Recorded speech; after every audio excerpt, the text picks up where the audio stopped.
We are at verse 15 of chapter 24 of Matthew. Thanks, bud.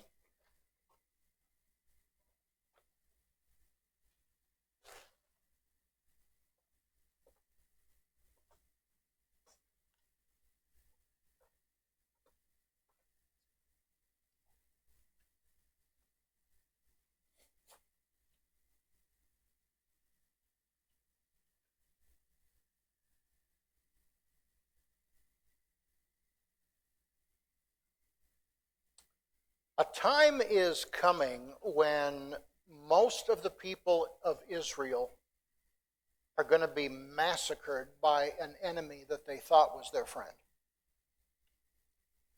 And only a remnant are going to survive. And just before the time of judgment that takes place, Israel is going to suffer vicious betrayal by someone that they trusted. And they are going to be subjected to a holocaust of sorts never imagined. Doesn't even hold a candle what we have experienced historically to what is going to happen. And as a result of that betrayal and that horrible mistreatment, those who are spared, those who will survive, are going to turn back to the Lord and they're going to be saved. And they are no longer going to trust in themselves or any human ally. They are only going to trust in the Lord. Isaiah talks about a remnant that will return. The remnant of Jacob will return to the mighty God. For though your people, O Israel, may be like the sand of the sea, only a remnant within them will return.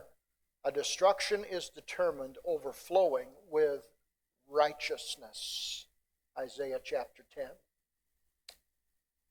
Jeremiah also makes mention of these events in chapter 30. For thus says the Lord, I have heard a sound of terror, of dread, and there is no peace. Ask now and see if a male can give birth. Boy, that's maybe something we ought to pull out in today's world, huh? Who says God doesn't have a sense of humor, right?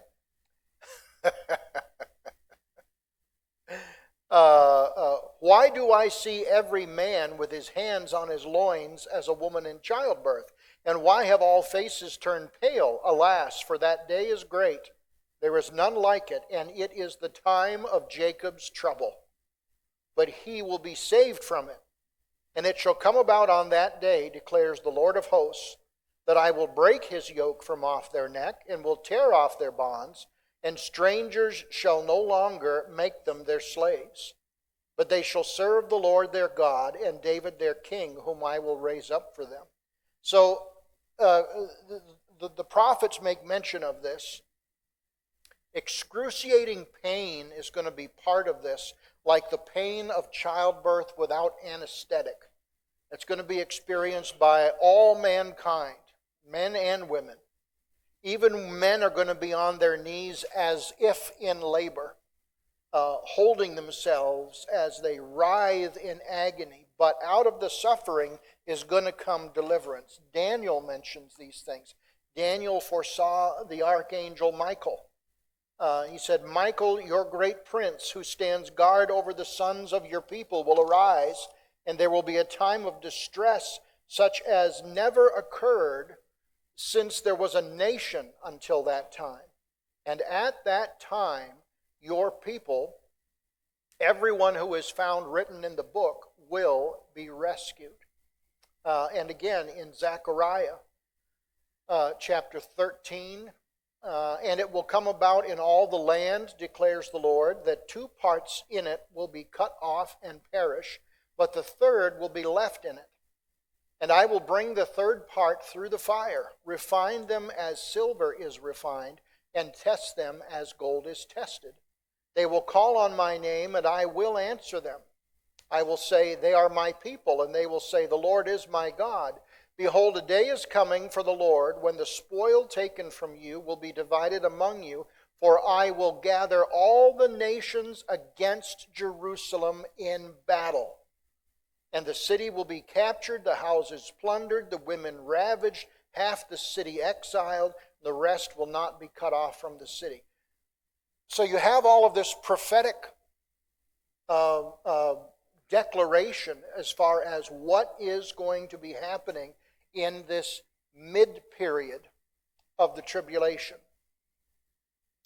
And Jesus is speaking of this time here in chapter 24.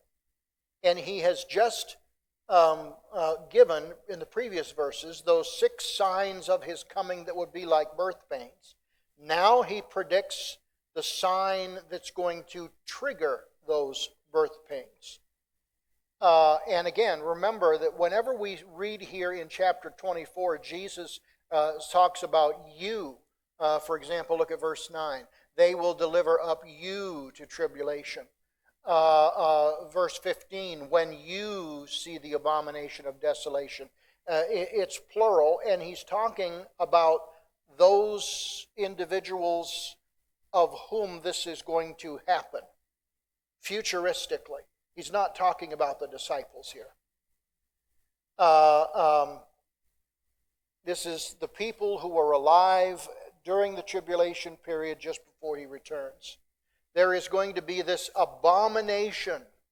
It's a word that denotes an object of disgust, an object of repulsion and abhorrence.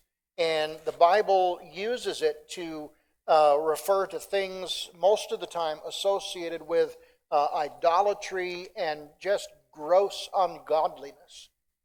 And the wicked conduct of pagan religions.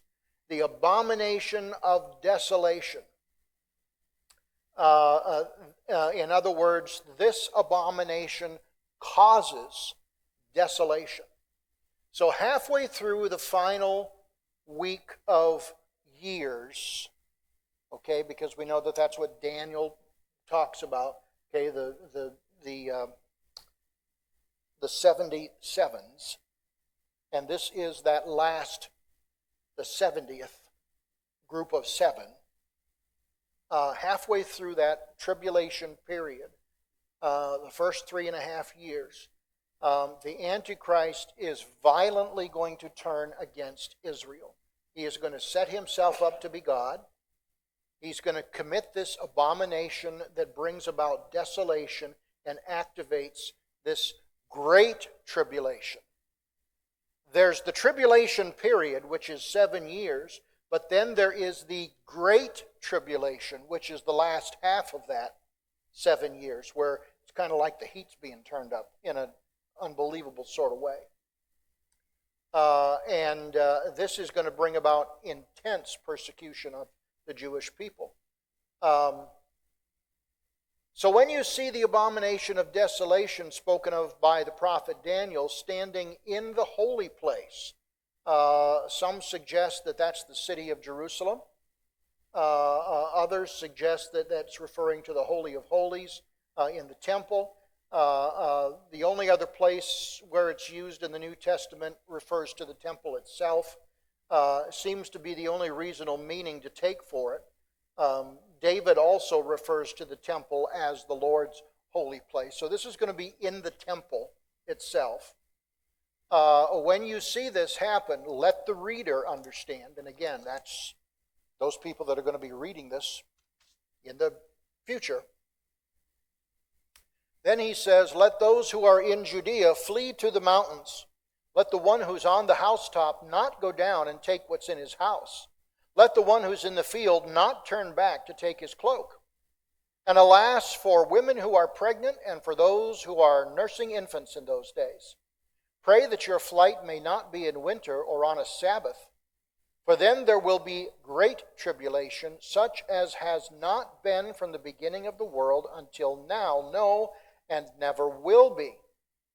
And if those days had not been cut short, no human being would be saved. But for the sake of the elect, those days will be cut short. Then if any, well, we'll stop there for now. Antiochus Epiphanes was the Roman general in that time period. He set up an idol in the temple to be worshipped by the Jews. Antichrist is going to set himself up as God. He is going to demand worship from all mankind, and he is going to end the sacrifice that has been restored in the temple. Now, if you know anything about what's going on in end times things, for quite a number of years now, there have been activities over in Israel where people are in the process of getting things ready for the rebuilding of the temple. And it's going to happen. The temple will be rebuilt. That will, before Antichrist makes this peace treaty with Israel, there is going to be the reinstitution of the temple and the temple sacrifices. It's just the way that it's going to happen. So these things are going to be reinstituted. The treaty is going to be great. It's going to be a peace treaty. They're going to be doing all this stuff, and then halfway through, he's going to come in and say, all right, enough of this. No more sacrifices. And the sad thing is that the person who comes, this Antichrist, is working hand in hand with Satan. As a matter of fact, he probably is indwelt by Satan. And all powers, all signs, all false wonders, all the deception of wickedness for people who perish because they did not receive the love of the truth. This is the abomination that brings desolation. It's going to be an awful, awful thing. And he says here, let the reader understand. It reinforces that he's talking here about those that are going to be in this end time generation. And then in verses 16 through 28, he describes these perils that are going to accompany Jesus' return to establish his earthly millennial reign, the 1,000-year reign of Christ. But before he gets those things out there, he sends a warning out to all of these believing Gentiles who are living there as to what their responses are going to be. And they're going to see these things. The temple is going to be desecrated. Jesus says, let anybody who's in the area flee. Get out of there. Flee to the mountains. It is a statement of warning of the severity of this coming Holocaust. And because of their proximity to the temple, when Antichrist does this, this is why he's saying anybody who's in Judea, anybody who's in the surrounding areas, when this happens, you don't stick around. You get out of there. Don't even stop to go back and pick up your coat. Don't go downstairs. If you're on the rooftop, don't go downstairs and pack a bag or anything like that. Run, flee, get out of there. And God help you if you have small children. God help you if you are pregnant or if you're a nursing mother. Why? Well, anybody who's been pregnant or a nursing mother or has small children can figure it out. Think of how much more complicated and challenging it's going to be to flee with those circumstances. I mean, you got a nursing baby. How in the world are you going to flee if you don't pack all of your baby stuff to take with you, right? I mean, dads, we know what that's like. I mean, you buy a minivan to pack all the junk that you have to take with, okay? But no, you're out of there. You're fleeing. And so this is what he's saying. You know, get out of there, because the Antichrist is going to unleash an exceptional flurry against anybody who comes to believe in Jesus during those last days. And those who are closest to Jerusalem are going to feel it most severe, and they're going to be in the most immediate danger because of proximity. That word flee is a term that's used of somebody who's a fugitive of justice. How many of you ever watched the old movie The Fugitive? Okay? I mean, we The Fugitive, okay? I think it was a TV series at one time, wasn't it? You know, The Fugitive. And, you know, he's being chased. That's the idea. Somebody who takes flight in order to escape danger. The only hope is going to be to run for safety and take refuge in the mountains. And they're going to succeed in their flight to the mountains, probably an area that is to the east and the south of Jerusalem, maybe the area around the Dead Sea, the cliffs around ancient Qumran, the hills in Moab and Edom, that type of stuff. There's also thought that some of this will be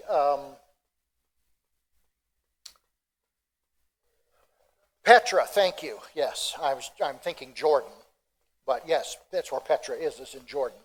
If you've ever seen pictures of ancient Petra and the things that are there in the rock of that area, I mean, it is an unbelievable place and ideal for hiding out and being out of range of what's going on here. So these are the things that are going to be a problem. There's not even going to be time for taking a stand for Christ. And in fact, he says that. Don't try and stand up for the truth. Don't try and, I'm going to die for my country kind of thing. No, don't do that. Get out. Flee. Because the time for testimony by this point is over. It's over with. The word of the Lord himself is to flee. And that's what what these people are to do. And as I said, people with children, I mean, they're much more susceptible to being captured and killed because they can't flee fast enough. Yep.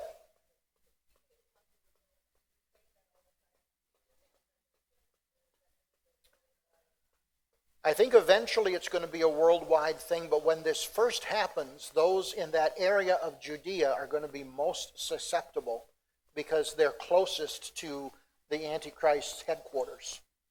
So, I mean, it's something that's definitely going to expand in its scope eventually. But as far as when this actually happens, it's going to get everybody who's in close proximity first, is the idea.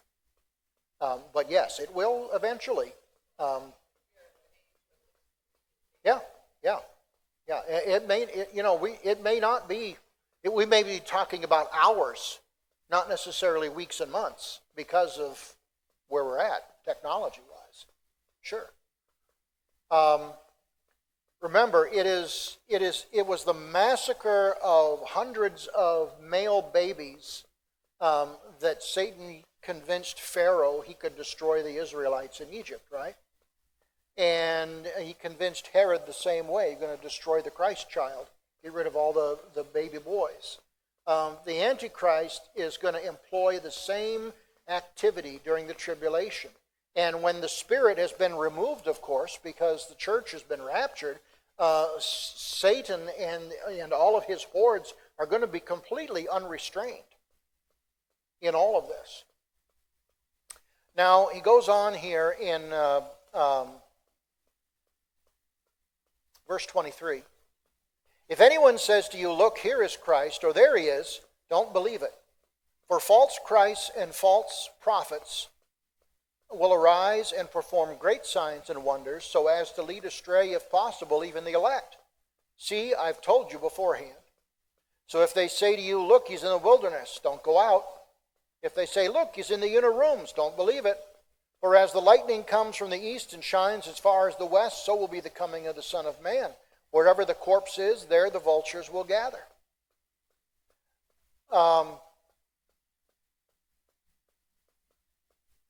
A few more signs of his return. Severe calamity, subtle confusion, and sinful corruption. The abomination of desolation is going to mark the beginning of this second half. I already mentioned that. This greater tribulation is going to be such that it's never been this bad ever in the history of the world. You know, you could put all of the bad things that have happened up until that time and combine them together, and it doesn't even begin to compare to how bad this is going to be. No time or event in the history of Israel fits the description of what Jesus is talking about here. Our minds cannot even begin to comprehend how bad this is going to be. And God's message is things are going to be immeasurably worse before they get better.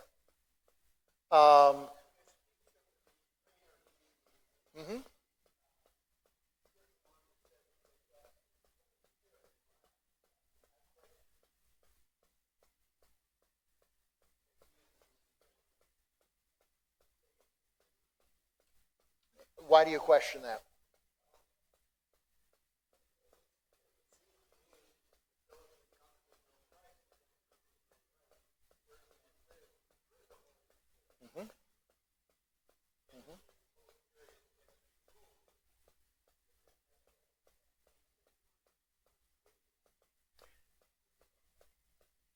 You're right. It does appear to be contradictory because we know that's how one is born of the Spirit, born again. I think what's going to happen, Bob, is the permanent indwelling of the Holy Spirit is what is going to be removed. The church has been raptured. We know that today in the church age, the Spirit of God indwells the church, the people of God. When the church is removed, the permanence of the Spirit is removed, much like the Spirit left the temple, Ichabod. And I think what we're going to end up seeing is we're going to see a coming and going of the Spirit, very much like it was in the Old Testament. For example, David said, "Take not your Holy Spirit from me." We read that the Spirit of God left Saul, and an evil spirit from the Lord was given to afflict him. And so I think it's going to return to that Old Testament coming and going of the Spirit, because the Spirit is God. The Spirit is omnipresent. You know, we know that. But I think it's talking primarily about the permanence of the Spirit, and that permanence being removed is going to be significant in its ability to restrain evil. And of course, Thessalonians talks about that. Yeah. This confusion is going to be there. These people have become vulnerable to false teaching, to false promises, and Jesus warns that these false teachers are even going to infiltrate those who are fleeing.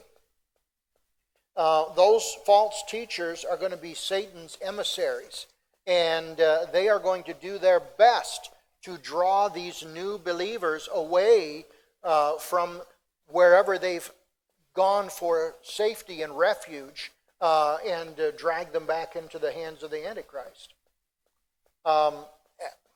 Satan is the father of lies. We know this.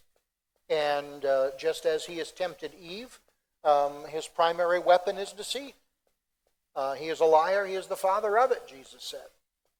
And so these fake hucksters, these religious charlatans, these false Christs and false prophets are going to be satanically empowered to do signs and wonders and give supernatural evidence to support their claims. And again, this is not something new. Pharaoh's magicians did the same kind of stuff. But it's going to be so awesome that it's going to, if it were possible, it would even mislead the elect. But the elect in that day are not going to be destroyed because God's going to protect them. But they are certainly going to be under tremendous assault. And that brings us to the whole idea of sinful corruption. Verse 28 says, where the corpse is, there the vultures are going to gather. Now, that probably is a common proverb in Palestine. You know, it might be like you and I saying, you know, Max, one bad apple spoils a whole bunch. Okay, it's a common little saying that we have. And even in civilized societies, vultures circling. I mean, I can tell when something's dead out in the woods behind my house, and so can you, because you can see them up there. You know? Was that good? You like my vulture impersonation? Yeah. You know, and this is what's going to happen. Christ is going to appear, and he's going to make this final disposition of judgment so that there's going to be corpses everywhere. A couple of more things that we're going to talk about in the coming weeks. And we'll keep moving on to other things. Any thoughts? Yep. Russ.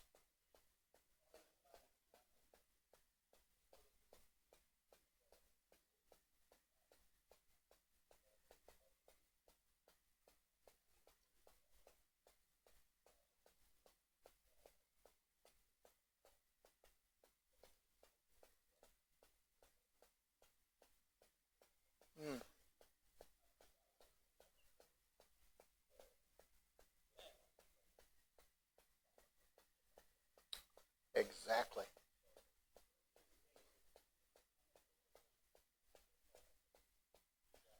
Oh, yes.